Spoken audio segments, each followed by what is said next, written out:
क्या होती है बहुपति प्रथा? भारत में कहां की ये प्रथा?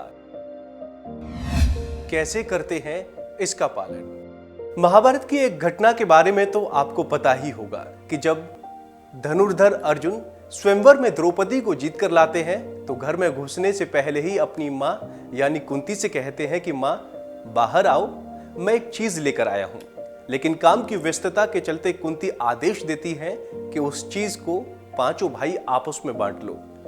दरअसल कथा के अनुसार कुंती को इस बात का बोध नहीं था कि अर्जुन जिस चीज की बात कर रहे हैं वो कोई और नहीं बल्कि नवविवाहित कन्या द्रौपदी है।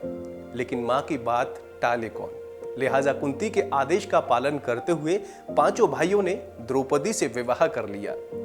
ये कहानी भले ही सदियों पुरानी हो, लेकिन भारत समेत कई ऐसे देश हैं जहां आज भी बहुपति प्रथा चली आ रही है। बहुपति मतलब एक पति से ज्यादा पति होना। ये पति कोई और नहीं बल्कि सगे भाई होते हैं। दरअसल आज के दौर में भले ही इस पर खुलकर बात होने लगी हो और इस प्रथा पर अंकुश भी लग गया हो, लेकिन भारत के कई ऐसे राज्य हैं जहां अब भी ये प्रथा चल रही है। साथ ही भारत के अलावा भी कई ऐसे देश हैं जहां इस प्रथा को जिया जाता है। दरअसल हिमाचल प्रदेश और उत्तराखंड के इलाकों में बहुपति प्रथा अब बेशक कम हो चुकी है, लेकिन कायम जरूर है। तिब्बत में भी इसका उल्लेख मिलता है।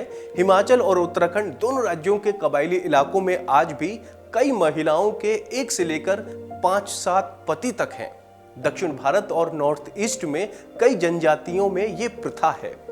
आपको बता दें कि इस प्रथा को लेकर पिछले दिनों में विदेशी मीडिया में भी काफी चर्चा रही है। CNN और ब्रिटेन की प्रमुख वेबसाइट मेल ऑनलाइन ने काफी विस्तार से रिपोर्ट्स की हैं। इस प्रथा में एक स्त्री को पति के भाइयों से शादी करनी होती है।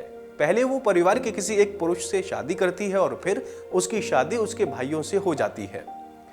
इन सभी शादियों में सभी पति बारी बारी से पत्नी के साथ समय गुजारते हैं। आमतौर पर कोई शिकायत सामने नहीं आती। खास बात यह है कि यहाँ की महिलाएं भी खुशी खुशी इस परंपरा को स्वीकार करती हैं।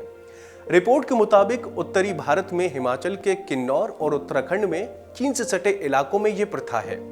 हिमाचल की बहुपति परंपरा एक छत के नीचे रहने वाले परिवार के सभी भाई एक ही युवती से परंपरा के अनुसार शादी करते हैं, वैवाहिक जीवन जीते हैं। अगर किसी महिला के कई पतियों में से किसी एक की मौत भी हो जाए तो भी महिला को दुख मनाने नहीं दिया जाता है। शादी के बाद भाइयों के बीच वैवाहिक जीवन को लेकर एक सहमति बनाई जाती है। टोपी उसमें खास अहम रोल निभाती है। अगर किसी परिवार में 4 भाई हैं, सभी का विवाह एक ही महिला से हुआ है, ऐसी स्थिति में अगर कोई भाई महिला के साथ कमरे में है तो वो बाहर दरवाजे पर अपनी टोपी रख देता है। इससे मालूम हो जाता है कि कोई भाई अंदर है, तब कोई भाई उस कमरे में नहीं घुसता है।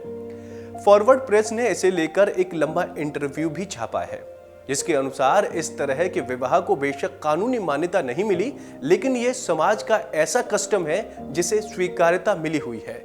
इस तरह के विवाह को जम्फो पोस्मा बोला जाता है। अलबत्ता इन जगहों पर अंतरजातीय विवाह को जरूरी अच्छी निगाह से नहीं देखा जाता है। इस विवाह में तलाक का भी रिवाज होता है। इसके लिए सभी भाइयों को साथ जाकर तलाक की पारंपरिक परंपरा को पूरा करना होता है। इसमें दोनों पक्षों के बीच लोग बैठते हैं, एक सूखी लकड़ी जाती है, इस लकड़ी को लेकर तोड़ दिया जाता है। लक्कड़ तोड़ने का मतलब होता है कि तलाक लेकर अलग हो जाना। इसके बाद संबंध खत्म हो जाता है।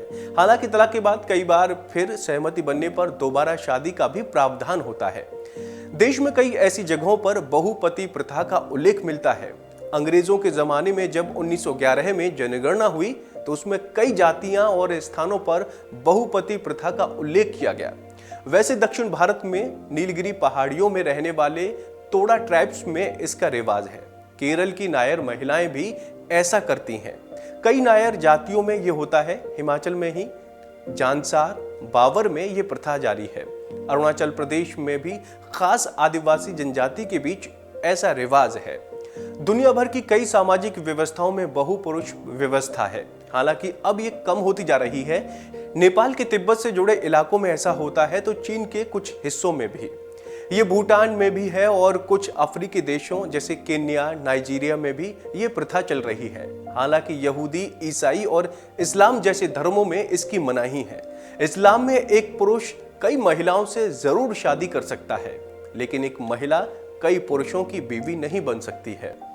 उम्मीद है आपको हमारी ये जानकारी पसंद आई होगी। ऐसी ही तमाम अपडेट्स के लिए आप देखते रहिए वन इंडिया।